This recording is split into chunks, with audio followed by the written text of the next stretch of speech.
Hello class 12th।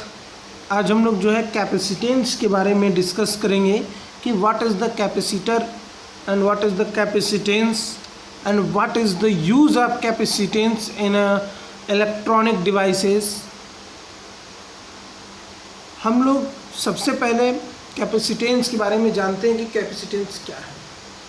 यहाँ पे आप लोग देख रहे होंगे कैपेसिटेंस टॉपिक है, उसके हमने कुछ स्टेटमेंट डेफिनेशन यहाँ पे दिए हुए हैं। यहाँ पे देखिए है क्या कैपेसिटेंस। अ कैपेसिटर जो है वो डिवाइस मतलब है और इसकी प्रॉपर्टी कैपेसिटेंस होती है। तो a capacitor is a device which is used in electrical circuit of radio, TV, computers and many mores. यानी बहुत सारे इलेक्ट्रॉनिक डिवाइस हैं जिसमें इस कैपेसिटर का यूज किया जाता है। यूज क्यों किया जा रहा है उसके बारे में बात करेंगे। They provide temporary storage of energy. आप जानते हैं जैसे मेमोरी होता है, मेमोरी क्या करता है कि डाटा को स्टोर करता है, ठीक है। उसी तरीके से पावर यानी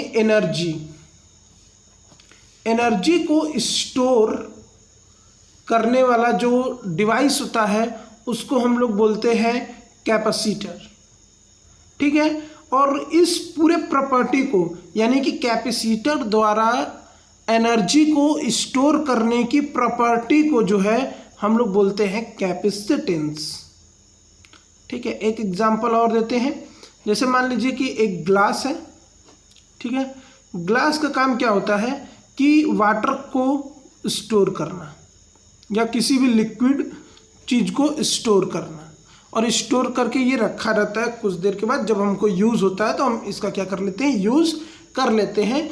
ठीक उसी तरीके से एक ऐसा डिवाइस बनाया जाता है जिसमें हम इलेक्ट्रॉन्स को क्या करते हैं, इलेक्ट्रॉन्स मतलब कि पावर यानी एनर्जी, ठीक है। सर्किट इलेक्ट्रिकल चीज़ें जो हैं उसको एक जगह स्टोर करने के लिए जिस डिवाइस का यूज करते हैं वही डिवाइस हमारा जो होता है वो कैपेसिटर होता है।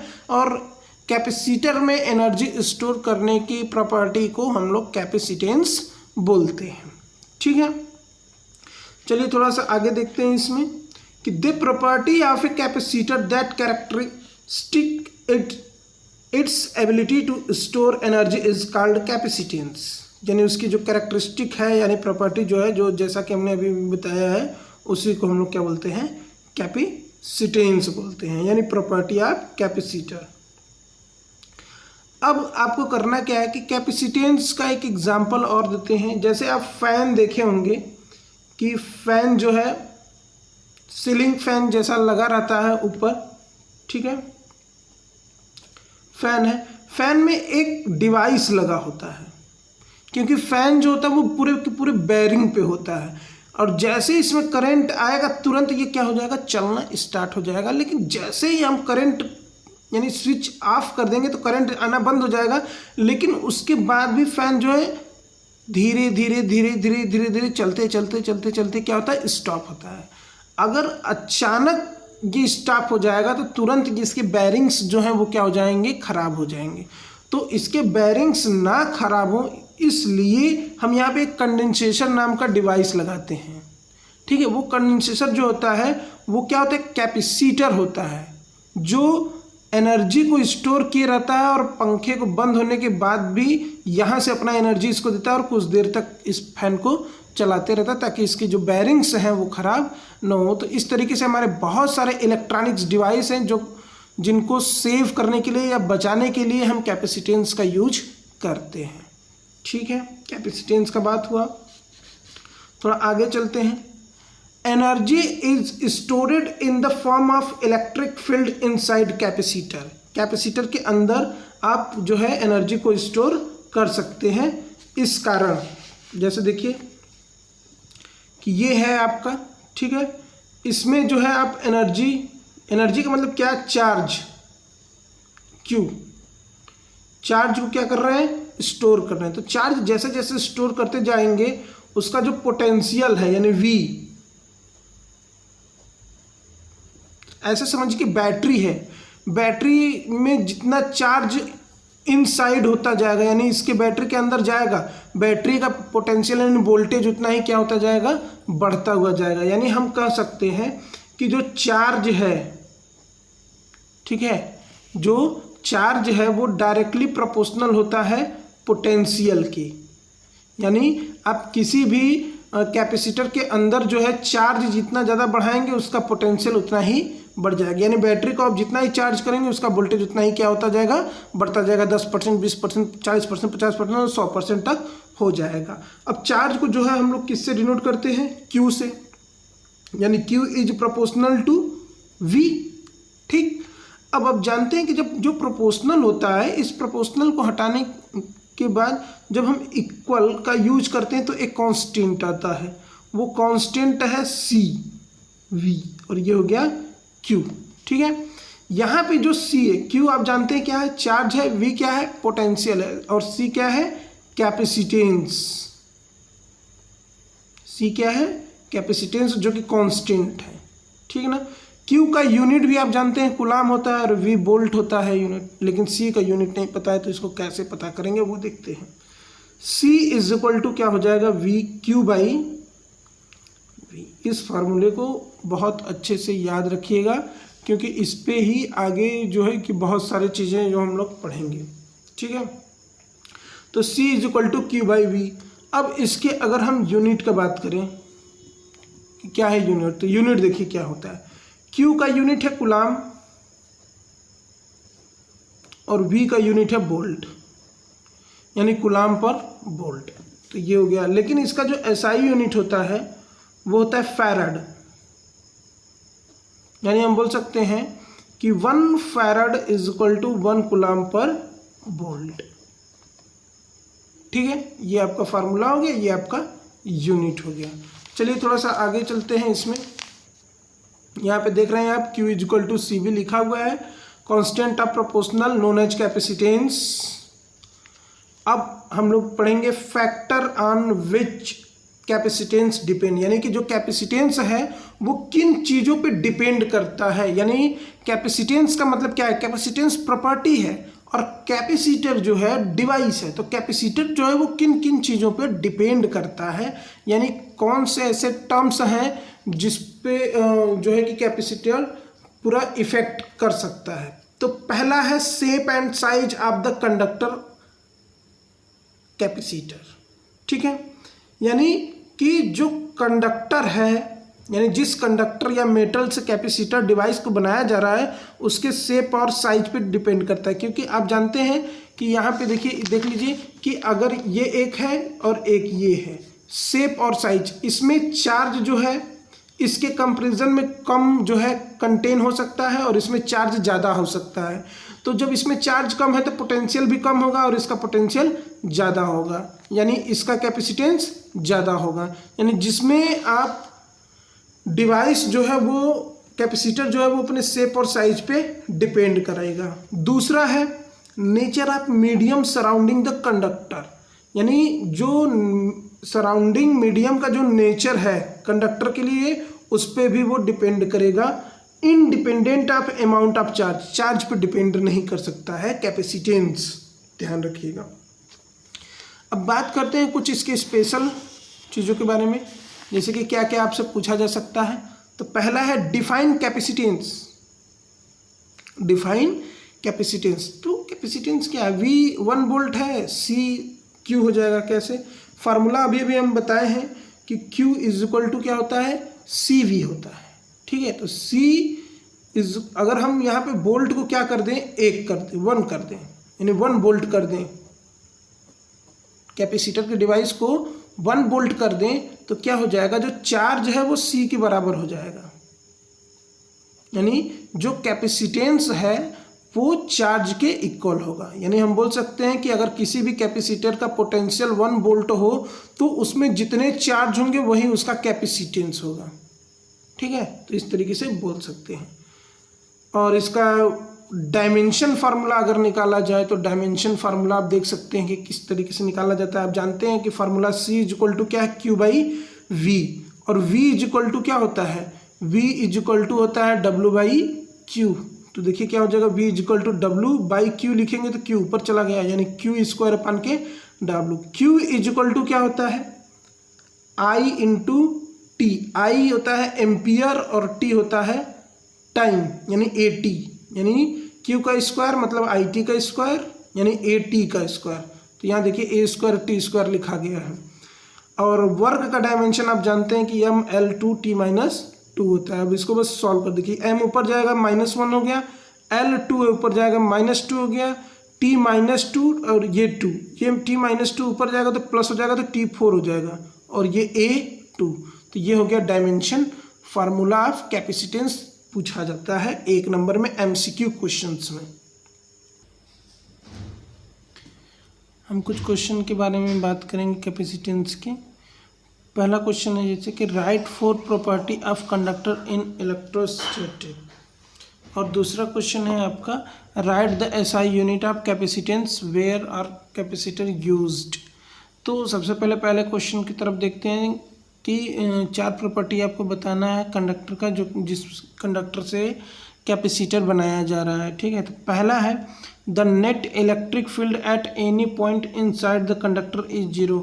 हमने पहले चैप्टर में ही बात जो है कि किए थे कि अगर कोई भी जो है शेप है और उसके अंदर अगर इलेक्ट्रिक फील्ड का बात किया जाए तो वो हमेशा जो होता है 0 होता है, क्योंकि जो जितने प्लस चार्ज होते हैं उतने ही नेगेटिव चार्ज होते हैं, जिसके कारण ये न्यूट्रल में होता है और यहाँ पे इलेक्ट्रिक फील्ड जनरेट नहीं होता। इलेक्ट्रिक फील्ड हमेशा जो होता है सरफेस पे जनरेट होता है। ठीक है, दूसरा है कि all of the excess charges is distributed on the surface of the conductor. अभी हम बात किए हैं यहाँ पे कि जितने भी चार्ज होते हैं वो सरफेस पे होते हैं, उसके अंदर जो भी रहता है वो पूरा का पूरा 0 होता है इलेक्ट्रिक फील्ड, और इलेक्ट्रिक फील्ड अगर 0 है तो कैपेसिटेंस भी 0 होगा। कोई पार्ट जो है इसका 3, the potential across the volume of the conductor remains same. Potential across यानी कि जब पोटेंशियल, जैसे मान लीजिए कि एक बैटरी है, ठीक है, वो 6 वोल्ट का बैटरी है और उसके बाद इसमें जो है 6 वोल्ट जो है, अगर मान लेते हैं कि Q चार्ज जाता है तब जाकर 6 वोल्ट पूरा हो जाता है। यानी कि जब बैटरी आपका 100% अगर चार्ज हो गया उसके बाद भी अगर आप चार्ज कर रहे हैं यानी लगातार चार्ज को भेज रहे हैं तो वो बैटरी जो है अपने पोटेंशियल को नहीं बढ़ाएगा। यानी कि हर कैपेसिटेंस का पोटेंशियल जो रहता है वो एकदम फिक्स रहेगा, हर शेप के लिए फिक्स रहेगा। जैसे मान लेते हैं इस शेप के लिए पोटेंशियल 6 वोल्ट है पहले शेप के लिए, दूसरे शेप के लिए पोटेंशियल जो है 9 वोल्ट है और तीसरे शेप के लिए जो पोटेंशियल है वो 12 वोल्ट है।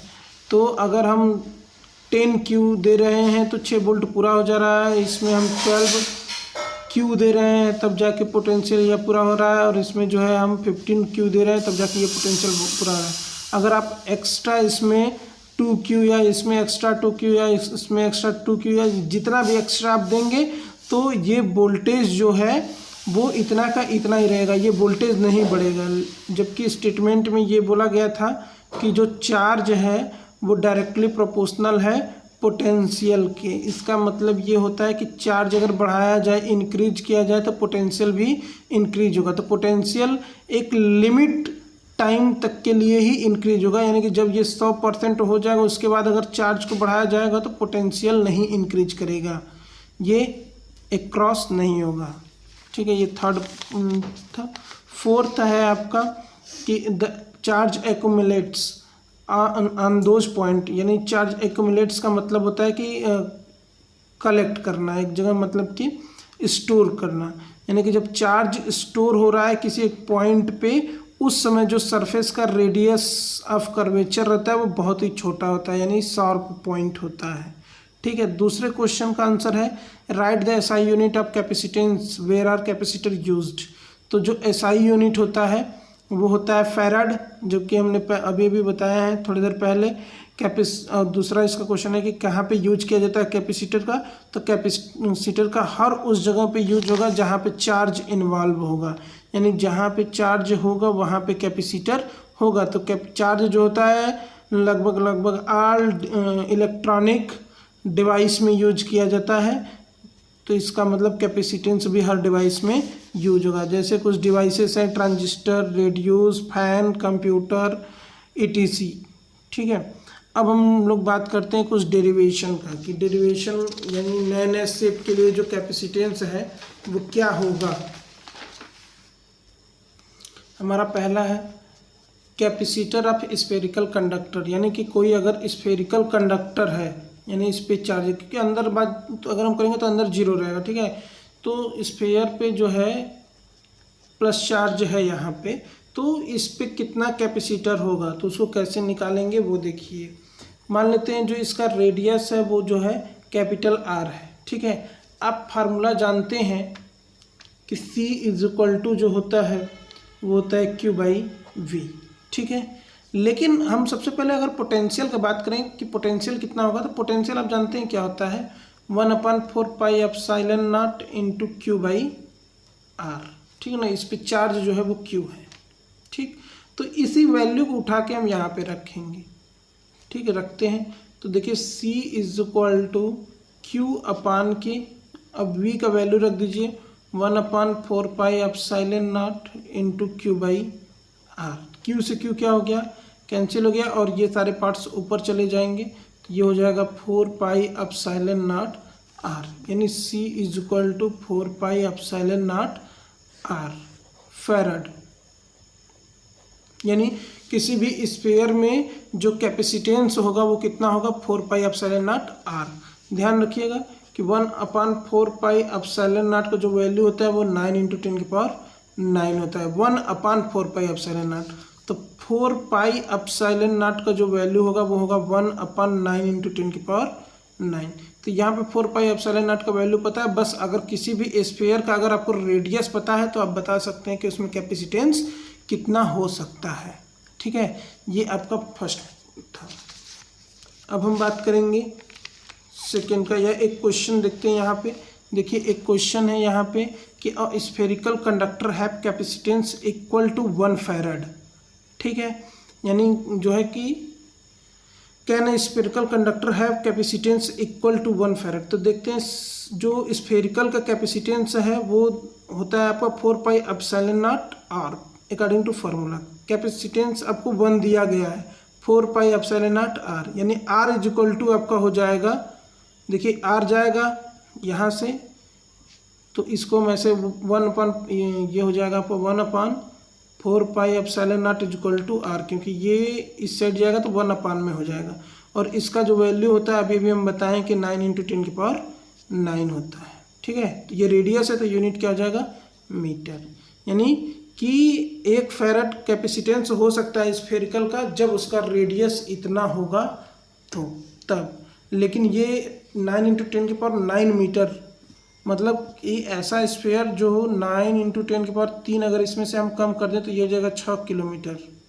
ठीक है, यानी कि इतना किलोमीटर का जब रेडियस रहेगा तब 1 फैराड कैपेसिटेंस होगा। यानी कि ये पॉसिबल नहीं है कि इतना लंबा चौड़ा जो है कि स्फेरिकल बनाया जाए। ठीक है, अब बात करते हैं कि प्रिंसिपल ऑफ मेकिंग कैपेसिटर, यानी कैपेसिटर को जो है कि कैसे बनाया जाए। तो सबसे पहले फर्स्ट पॉइंट देखते हैं कि क्या है।